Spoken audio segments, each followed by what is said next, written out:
પ્રાંતિજના માવાની મુવાડી ગામ ખાતે કપિરાજનો આતંક।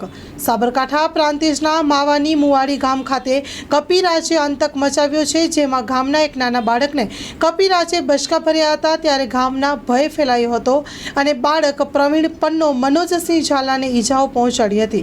ત્યારે બાળકને તાત્કાલિક સારવાર અર્થે ખસેડાયો હતો અને બાળકના પિતાએ પત્રકારને જાણ કરી હતી। પત્રકાર દ્વારા પ્રાંતિજ ફોરેસ્ટ વિભાગને જાણ કરાઈ હતી। ત્યારે પ્રાંતિજ ફોરેસ્ટના આરએફઓ પ્રજાપતિની ટીમનો સ્ટાફ ઘટના સ્થળે પહોંચી આવ્યો હતો અને તાબડતોડ માવાની મુવાડી ગામે પહોંચીને કપિરાજને ભારે જહેમત બાદ 3 થી 4 કલાકની મહેનત પછી પાંજરામાં પૂરીને યોગ્ય સ્થળ ઉપર જવાની તજવીજ હાથ ધરી હતી।